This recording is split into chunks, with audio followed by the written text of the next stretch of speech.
Israel and Iran are once again exchanging bombs. Lately, air raid sirens echoed through Israel's major cities. The night sky lit up with blazing trails, but this wasn't a celebration. It was death coming. The number of victims is climbing. Tension is rising. On one side, Israel. On the other, Iran. And the world, holding its breath. Where is this heading? How will it end? But instead of asking where this is going, what if we asked, where did it all begin? Today, we're going to reverse the timeline. We're going back in time, digging for the roots of this conflict, trying to understand what's behind this irrational war. And yes, we're going to ask the big question, who's right, if anyone, in this story?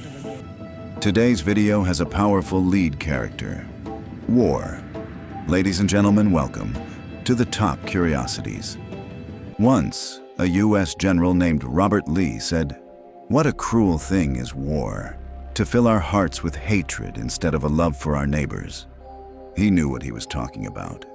He was the top general of the Confederate Army during the American Civil War, but also played a key role in rebuilding the country after surrendering.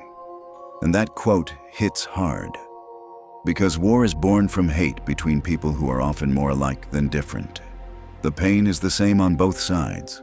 Blood flows the same color. Grief, destruction. It's universal. But hatred? Hatred lasts. It crosses generations. It can survive for centuries, millennia. So let's dig deep. Let's excavate 3,000 years of tension, betrayal, alliances, and conflict between Israel and Iran. And if you're with me so far, hit that subscribe button.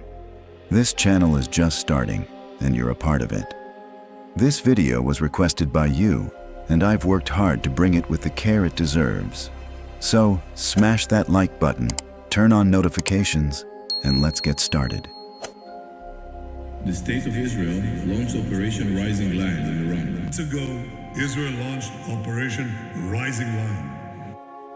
Our Ground Zero, June 13th. The name of the operation? Rising Lion, a coordinated Israeli strike against Iran. The goal: stop Iran from ever building a nuclear bomb.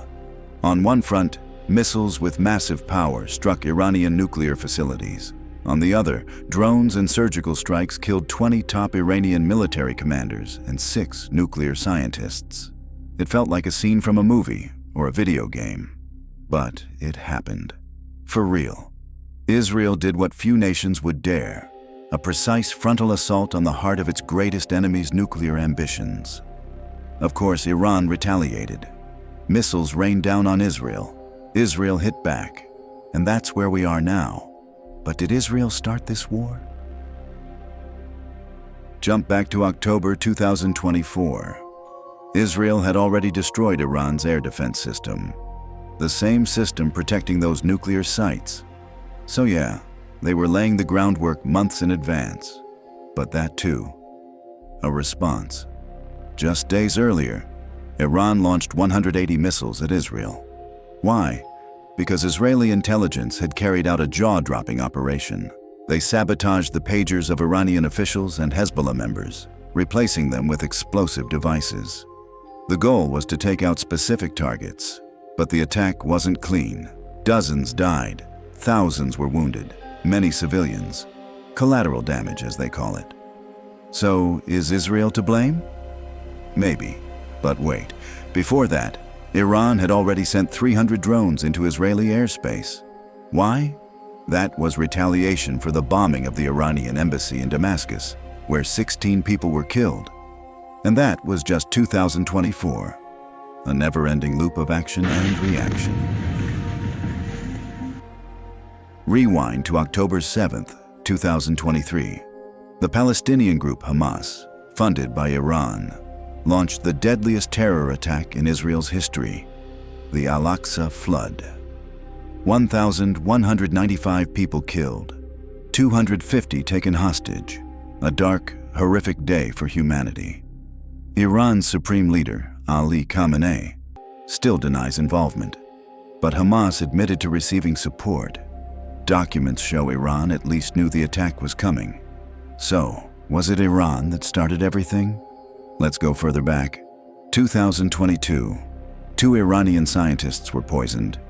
A top commander of the Iranian Revolutionary Guard, Sayyad Kodai, was gunned down by motorcyclists. Israel took responsibility, accusing him of planning attacks against Israelis. 2021. Both countries accuse each other of attacking ships at sea. 2020. Israel assassinates Iran's chief nuclear scientist using a remote-controlled machine gun. It sounds like science fiction, but it's real. Here's the kicker. Israel and Iran don't even share a border. Between them lie Syria, Iraq, and Jordan. So for decades, their conflict played out through proxies, cyber warfare, spies, and secret missions. Until now, when the two are firing directly at each other. Yep, it's war. Let's rewind even more. 2013. Israel bombs an Iranian weapons convoy in Syria. 2012. Israeli jets shoot down an Iranian drone. A bombing in Bulgaria kills Israeli tourists. Israel blames Iran. That same year, Israeli embassies are attacked worldwide.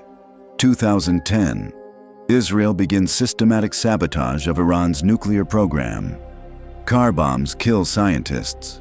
Cyber weapons like the Stuxnet virus, created by Israeli hackers, cripple Iran's infrastructure. But the virus escapes, damaging systems globally. The first true cyber warfare incident. 2006. Lebanon's civil war. Hezbollah attacks Israel, backed directly by Iran.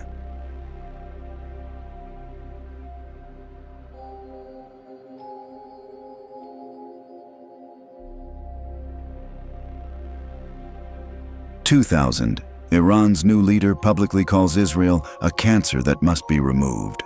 But even before all that?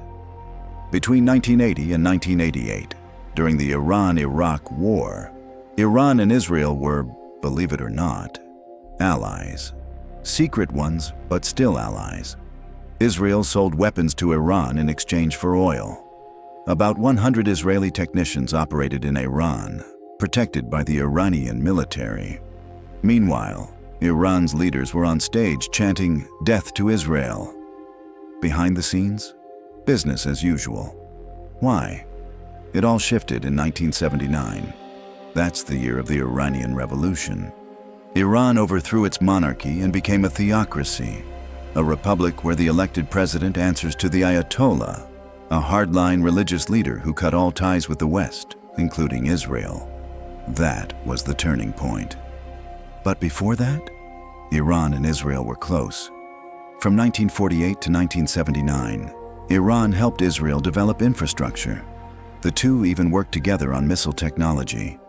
Iran was one of the first Muslim nations to recognize Israel. Why? Because Iranians aren't Arabs, they're Persians, and Persians have traditionally been rivals of Arabs. So, Israel and Iran were natural allies against their Arab neighbors. Go back further. World War II. Iran welcomed 116,000 Jewish refugees fleeing Nazi persecution. Despite facing famine, the Iranian people shared what little they had. The city of Isfahan became known as the City of Polish Children. Even earlier, in the 1930s, Iran cozied up to Nazi Germany. But even then, the Iranian royal family insisted that Iranian Jews were citizens and must be protected. Before 1925, Jews in Iran were heavily persecuted, forced into ghettos, forbidden from going out in the rain, because it was believed their impurity could be washed onto Muslims. Children were taught to throw stones at them. The discrimination was institutional. Then came the Pahlavi dynasty. Backed by the British, they took power in 1921 through a coup.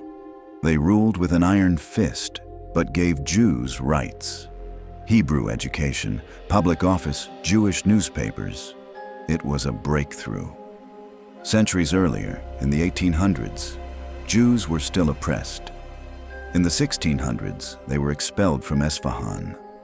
In the 1200s, Mongol invaders gave them freedom. until Muslim leaders regained control and began massacres. Go way back. 6th century BCE. A Persian noble named Haman plotted to exterminate all Jews. Queen Esther stopped him. That day is still celebrated by Jews as the holiday of Purim. So what does this all mean? The Jewish-Persian rivalry is ancient, but so is their history of cooperation. The current war didn't start in June, or in 2023, or 1979. It's the result of centuries of pain, alliance, betrayal, hope, and yes, hate. But history shows peace is possible. Cooperation is possible. This cycle, eye for an eye, tooth for a tooth, it can be broken. The question is, who's going to take the first step? Drop your thoughts in the comments. Do you think there's a way out? What would it take? And don't forget to subscribe. This channel's just beginning, and you're part of it.